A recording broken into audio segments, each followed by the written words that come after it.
Hello students, चरक संहिता चिकित्सा स्थान ज्वर चिकित्सा के अंतर्गत अभी तक हमने ज्वर के सभी भेदों का लक्षणों सहित अध्ययन किया।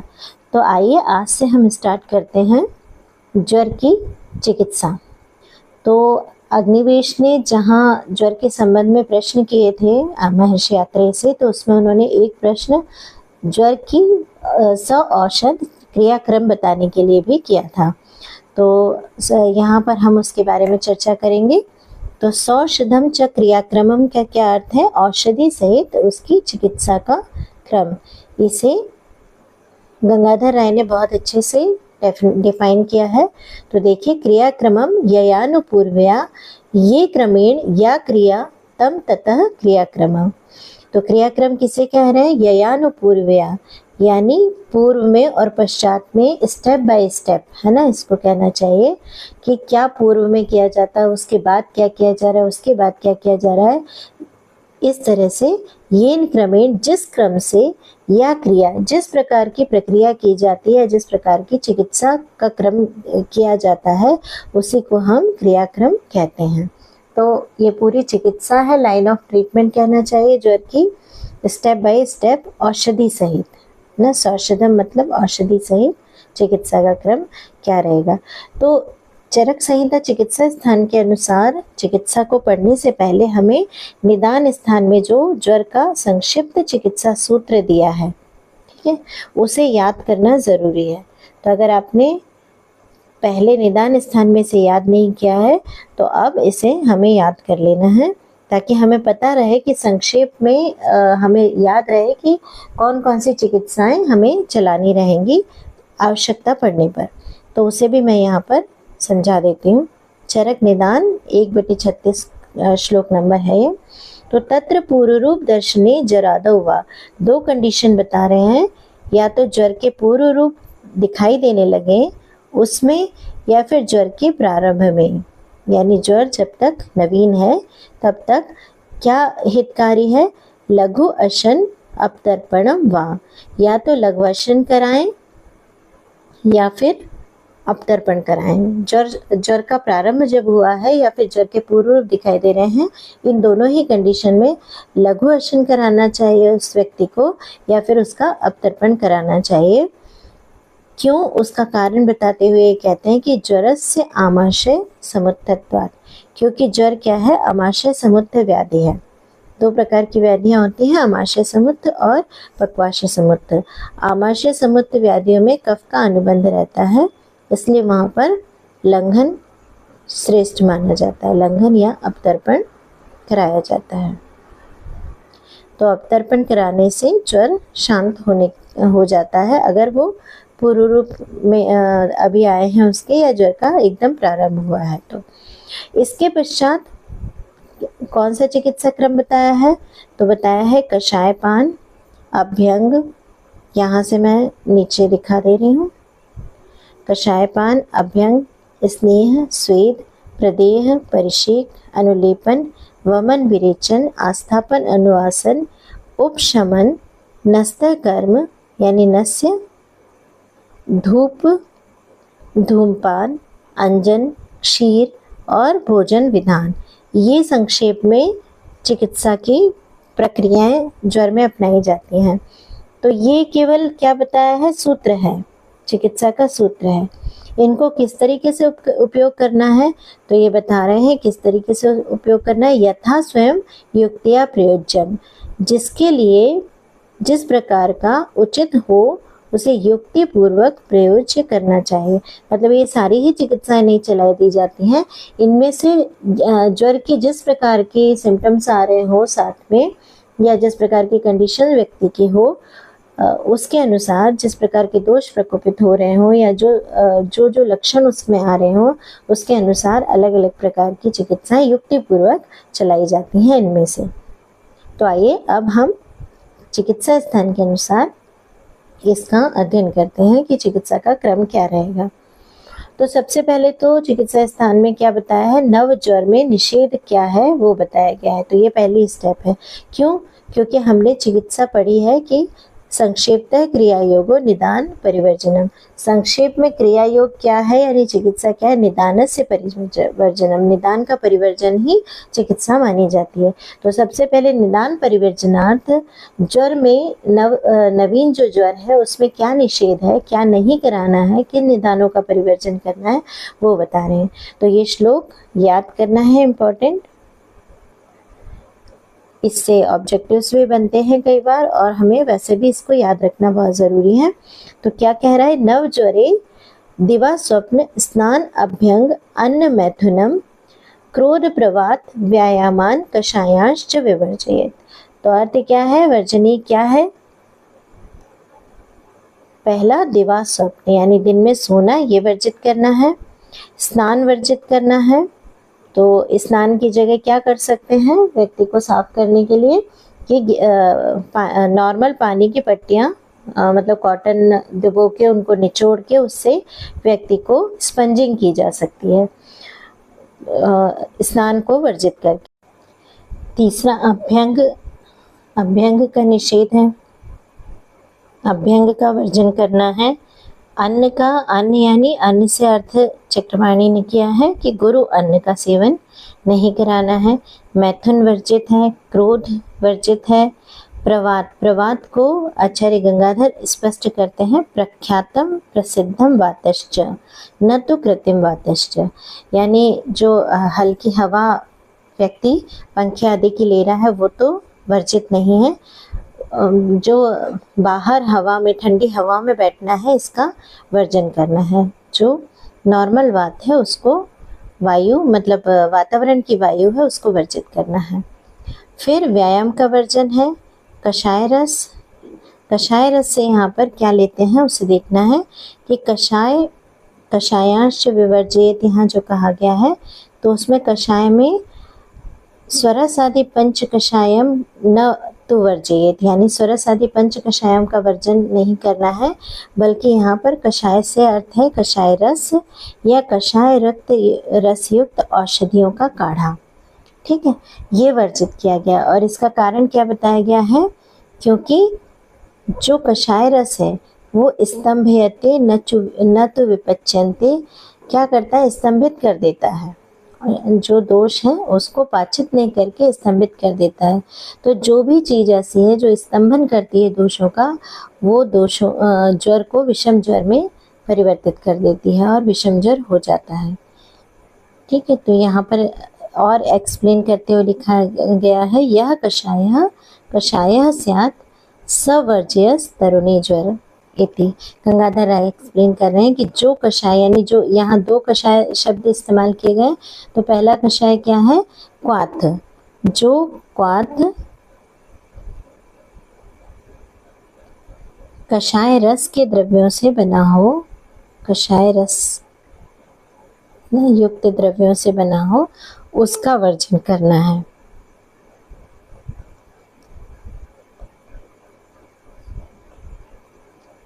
ठीक है, किसमें वर्जित करना है? तरुण ज्वर में यानी नव ज्वर में। तो कषाय रस युक्त द्रव्यों को वर्जित करना है और कषाय रस युक्त औषधियों का क्वाथ भी वर्जित करना है। अब यहाँ पर और अगली चिकित्सा बता रहे हैं कि ये सबसे पहले तो निदान परिवर्जन कहना चाहिए, निदान परिवर्जन जैसा निषेध बताया है। उसके बाद चिकित्सा प्रारंभ करते हैं। तो कषाय रस के बाद ही जस्ट क्यों ये चिकित्सा बताई गई लंघन आदि, तो वो बताते हैं कि अगर कषाय रस का वर्जन है तो क्या मधुर रस है ना, अम्ल रस आदि के कषाय या स्वरस आदि दिए जा सकते हैं। तो वो ये बताते हैं कि सबसे पहले तो हमें ये सब चीज़ें ना उपयोग करके, औषधियों का ना उपयोग करके क्या करना है? लंघन कराना है।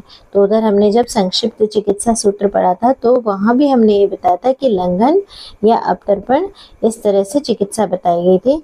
तो लंघन से अर्थ यहाँ पर क्या लिया गया है? हमने लंघन वृहणी अध्याय में पढ़ा था लंघन 10 प्रकार के कौन से हैं? तो चतुष्प्रकारा संशुद्धि पिपासा मारुतातपो पाचनान्युपवासश्च व्यायामश्चेति लंघनम, ये 10 प्रकार के लंघन पढ़े थे। तो उनमें से यहाँ किससे अभिप्रेत है? उपवास। ठीक है, लंघन से यहाँ पर उपवास अभिप्रेत है। तो श्लोक क्या है, इसको भी याद कीजिएगा, ये इम्पोर्टेंट श्लोक है। ज्वरे लंघनम एव आदा उपदिष्टम ऋते ज्वरात।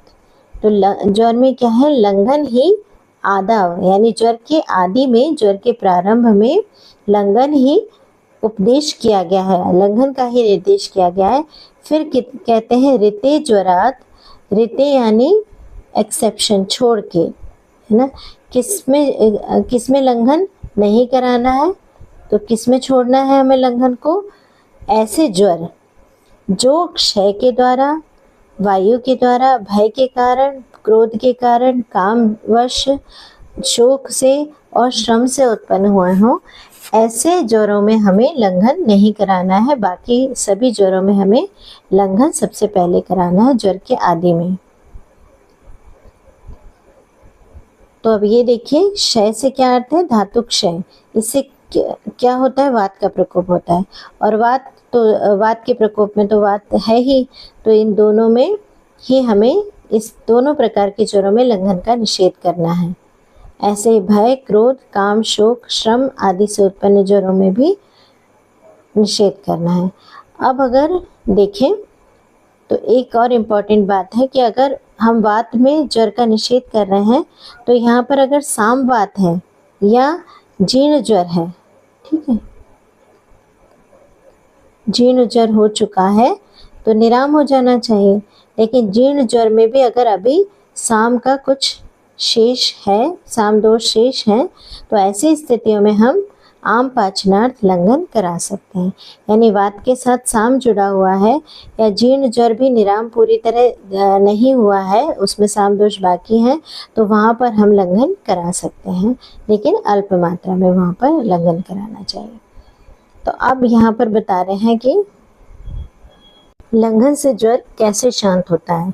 तो उसकी प्रक्रिया बता रहे हैं कि लंघनेन क्षयम नीते दोषे संधुक्षिते अनिले विज्वरत्वम लघुत्वम च शुद्धचैव अस्योपजायते।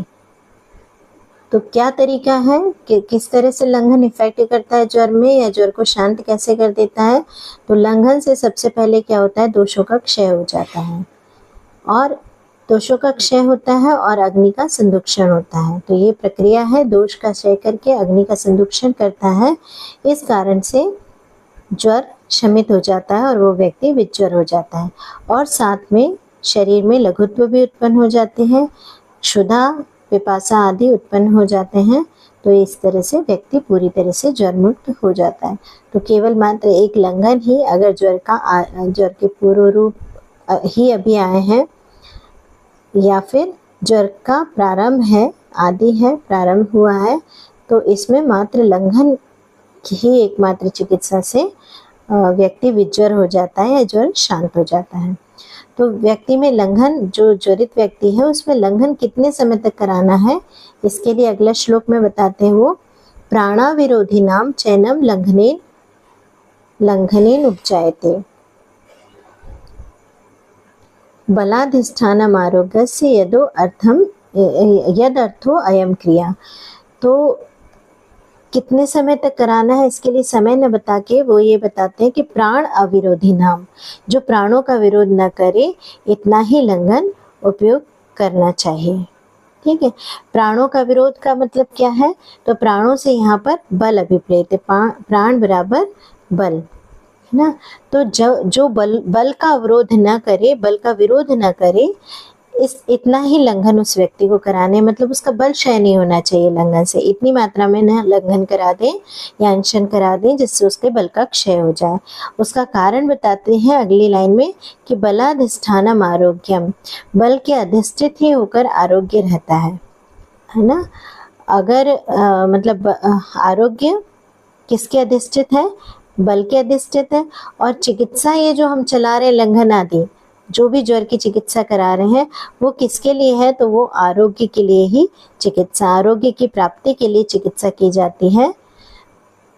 और आरोग्य किसके अधिष्ठित हो रहा है, बल के अधिष्ठित हो रहा है। यानी व्यक्ति में बल है तो हम उसे रोग से मुक्त करके उसे आरोग्य प्राप्ति करा देंगे, लेकिन अगर बल का क्षय करा दिया तो फिर आरोग्य उसके लिए दुर्लभ हो जाएगा।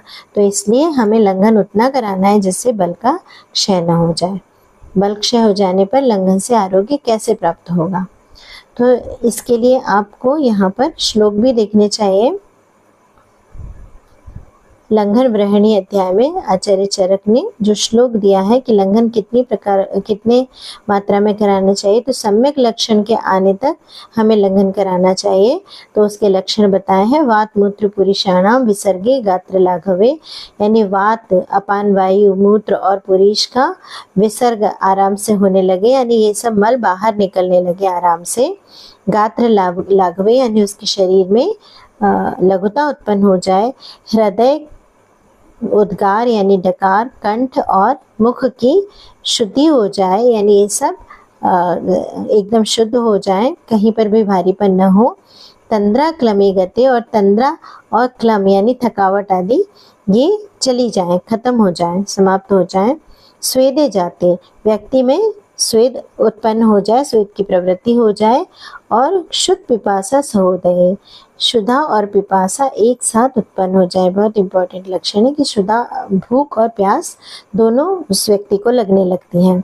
कृतम लंघनम आदेश्यम निर्व्यथे च अंतरात्मनि, और निर्व्यथे च अंतरात्मे, उसके अंतरात्मा है उसमें कोई भी प्रकार की पीड़ा न रह जाए, यानी व्यक्ति को किसी तरह की कोई पीड़ा न हो रही हो, तो हम समझ जाएं कि अब उसका लंघन पूर्ण हो चुका है। इसी प्रकार सुश्रुत ने भी सम्यक लंघन के लक्षण लगभग एक जैसे ही बताए हैं।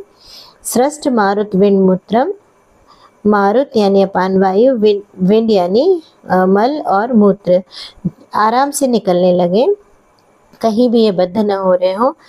क्षुद पिपासा सहोदयम, इन्होंने भी कहा है शुद्धा और पिपासा एक साथ उत्पन्न हो जाए और व्यक्ति की आत्मा इंद्रिय प्रसन्न हो जाए, और थोड़ा सा व्यक्ति दुर्बल प्रतीत हो रहा हो, तो ऐसे व्यक्ति को हमें जान लेना चाहिए कि वो सम्यक लंघन हो चुका है।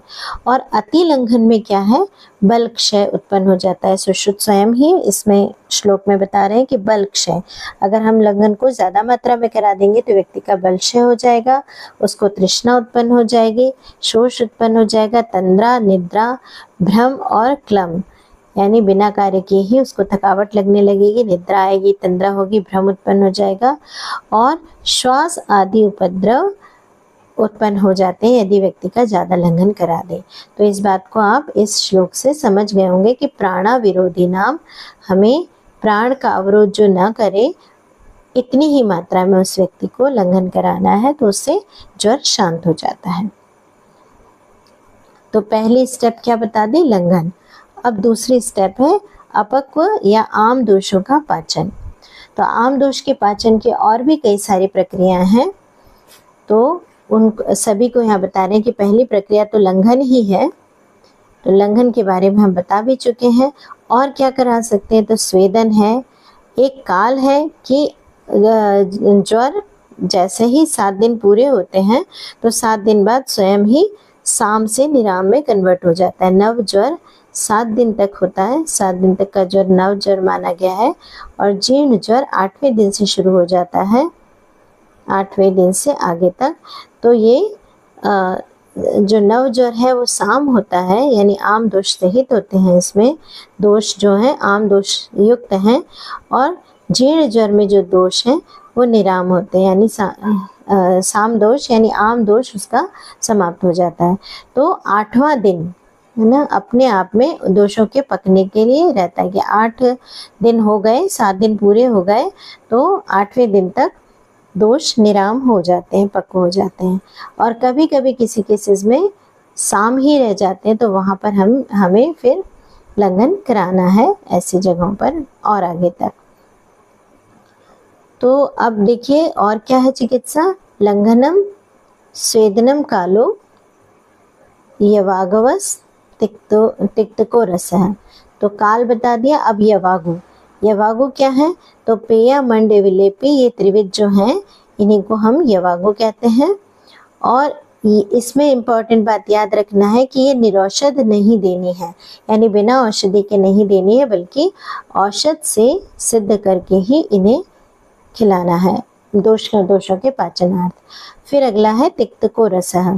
तो तिक्त रस का सेवन क्यों कहा गया है, क्योंकि तिक्त रस दोष पाचन होता है। और किस प्रकार से सेवन करना है? आहार कल्पना यानी व्यंजन आदि बनाने में हमें तिक्त रस का उपयोग करना है, क्योंकि बालक है, वृद्ध है, इनमें हम उनके पोषण के लिए आहार का उपयोग करते हैं। तो सभी को हमें पूरी तरह लंघन नहीं कराना रहता है, लघु आहार का सेवन करा सकते हैं, तो उसमें तिक्त रस का उपयोग आहार को सिद्ध करने में उपयोग किया जाता है, क्योंकि ये दोष पाचन होता है। तो यहाँ पर ये बात कुछ ध्यान रखनी है थोड़ी, कि जो संशमन कषाय है यानी सुरस आदि कषाय कल्पना जो है उनका नर ज्वर में निषेध है। नव ज्वर में हम नहीं देते सुरस आदि कषाय को। और किस तरह से दे सकते हैं हम?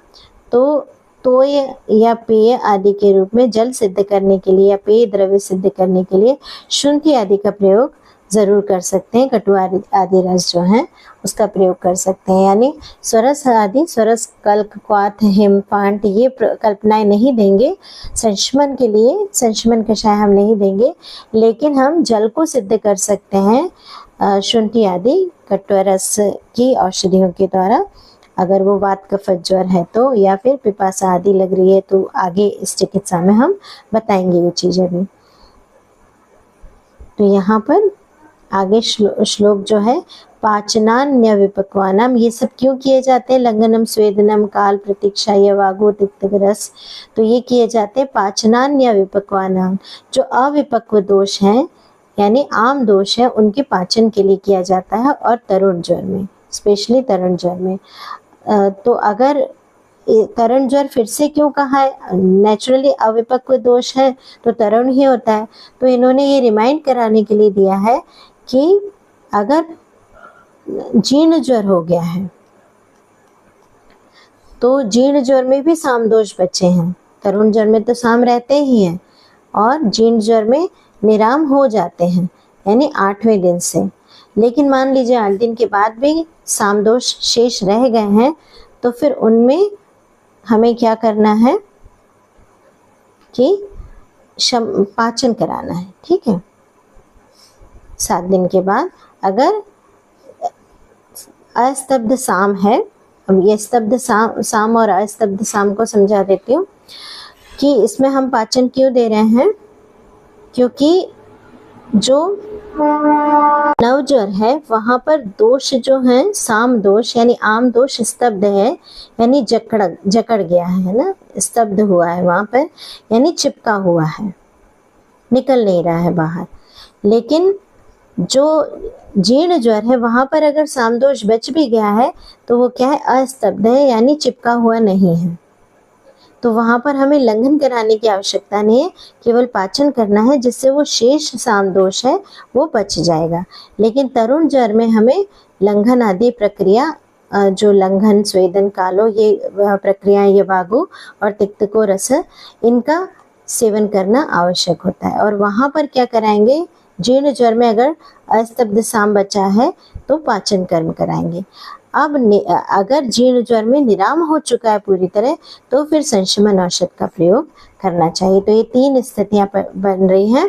एक तो तरुण ज्वर जहाँ स्तब्ध साम है, ये गंगाधर राय के अनुसार बता रही हूँ मैं, साम दोष है। और एक है जीर्ण ज्वर जहाँ पर साम दोष हो भी सकता है, कभी कभी शेष रह जाता है, और या फिर निराम हो जाता है पूरी तरीके से। तो अगर साम दोष शेष रह गया है तो फिर वो स्तब्ध नहीं रहेगा, अस्तब्ध हो चुका होगा, यानी अब चिपका हुआ नहीं है। तो ऐसी स्थिति में हम पाचन कराएंगे।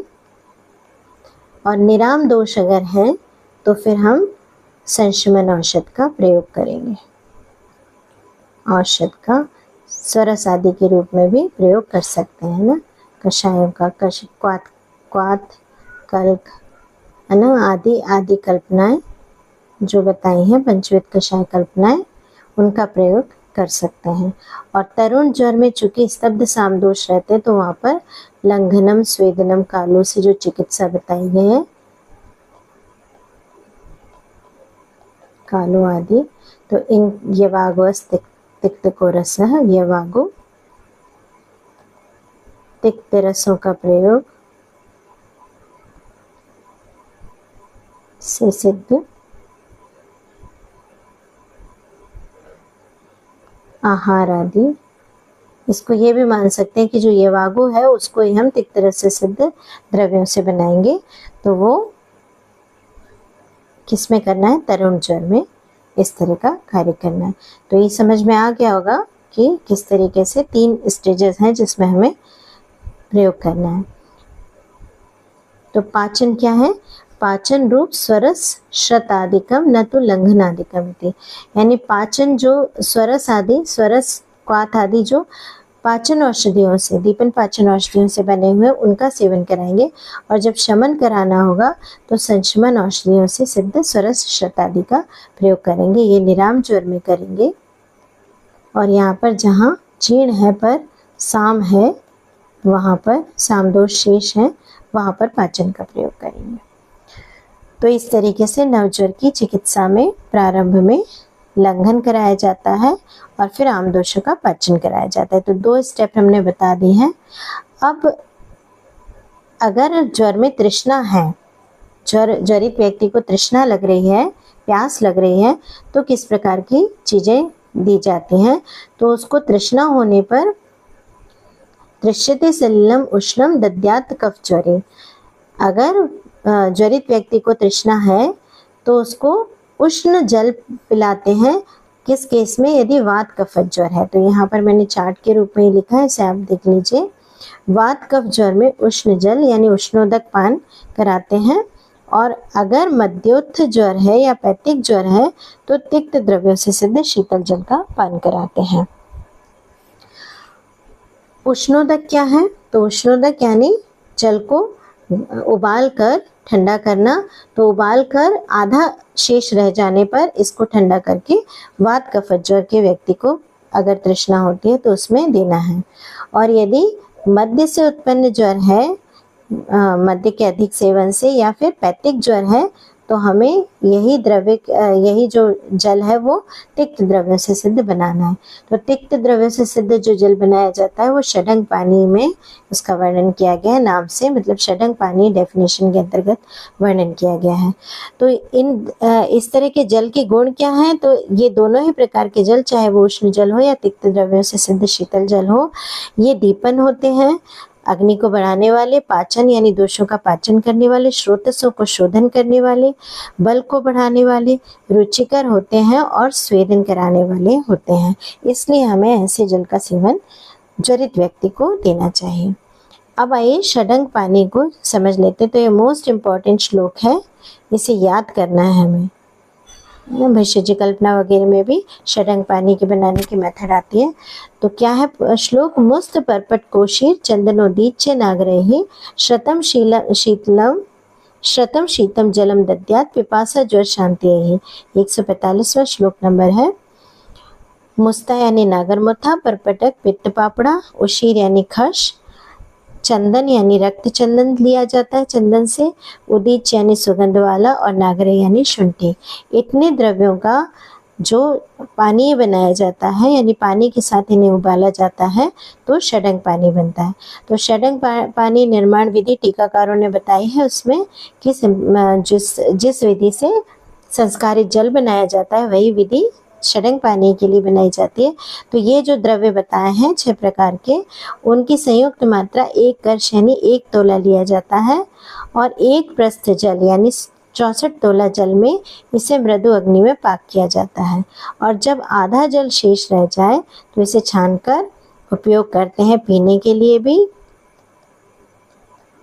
और जो यवागवस तिक्त को रसय करके कहा गया है, यानी यवागु आदि या आहार आदि पकाने के लिए भी इसमें इस्तेमाल किया जाता है। ठीक, तो यहाँ जो हमने बोला था यवागु, ठीक है, ये तो यवागु बनाने के लिए हम औषध सिद्धा जो बनाएंगे तो इन षडंग पानी आदि से भी सिद्ध करके बना सकते हैं। ठीक है, तो ये हमने यहाँ तक बताया। अब इसके आगे वमन बताते हैं। तो आज हमने ज्वर की चिकित्सा के अंतर्गत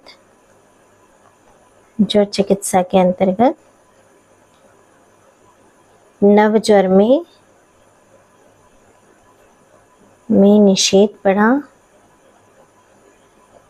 किन किन चीज़ों का निषेध है। फिर हमने पहली स्टेप लंघन की पढ़ी। फिर हमने आम दोष या अपक्व दोष का पाचन करने की मेथड पढ़ी। और उसके बाद हमने ज्वरित व्यक्ति को यदि तृष्णा हो रही है तो उस तृष्णा की चिकित्सा पढ़ी।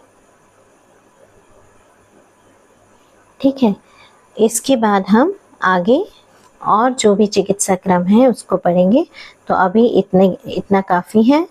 इसके बाद अगले लेक्चर में मैं इसके आगे की चिकित्सा लेके आऊँगी। तब तक आप इसे अच्छी तरीके से पढ़िए और इसके इम्पोर्टेंट श्लोक्स को याद करना स्टार्ट कर दीजिए। तब तक के लिए मैं डॉक्टर रितु सोनी आपको धन्यवाद करती हूँ। नमस्ते।